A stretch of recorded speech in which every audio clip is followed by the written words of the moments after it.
বন্ধুরা আজকে আমি কুঁদরি ভাজা করব। দেখুন এখানে নিয়েছি আলু আর কুঁদরি আলু ভাজা করব। তো কিভাবে রান্নাটা করি দেখুন। কড়াই তেল দিয়ে দিয়েছি, তেলটা গরম হোক। গরম হয়ে গেছে তো ফোড়ন দেবো। ফোড়নে নিয়েছি দুটো শুকনো লঙ্কা আর এখানে নিয়েছি 5 ফোড়ন, দিয়ে দিলাম 5 ফোড়ন। ফোড়নটা একটু ভাজা হোক।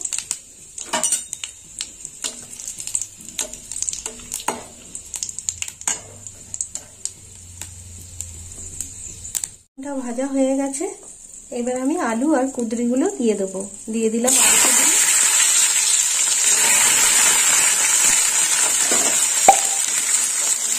এরকম একটু বেশি তেলেই ভাজতে হবে।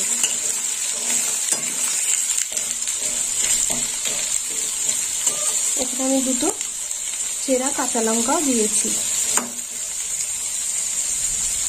ভাজা হোক। দেবো লবণ, 1/2 চামচ লবণ দিয়ে দিলাম।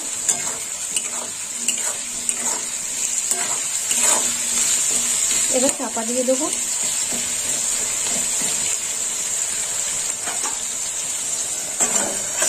দিয়ে দেবো একটু হলুদ গুঁড়ো। হলুদটা একটু ভাজা হবে।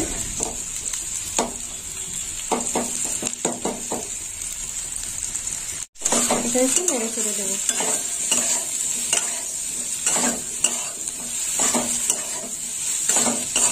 এইভাবে নাড়িয়ে চাড়িয়ে নিতে হবে।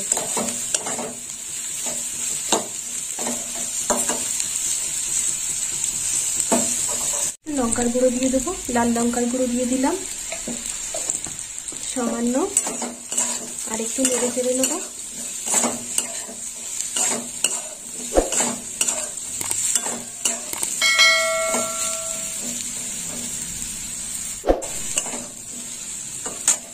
এবার দিয়ে দেবো একটু মিষ্টি, খুবই সামান্য মিষ্টি দিলাম।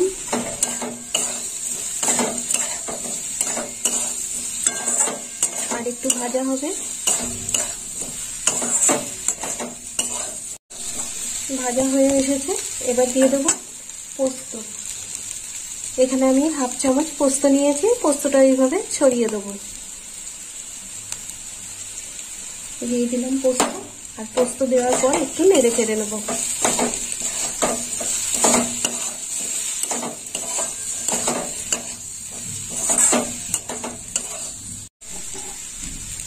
হয়ে গেছে কুঁদরি আলু ভাজা।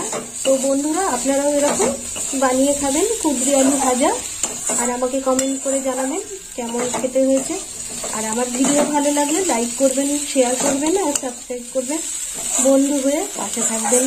আর যে যেখান থেকে আমার ভিডিও দেখছেন তারা আমার ভিডিওতে লাইক আর শেয়ারটা অবশ্যই করবেন। এবার নামিয়ে নেব।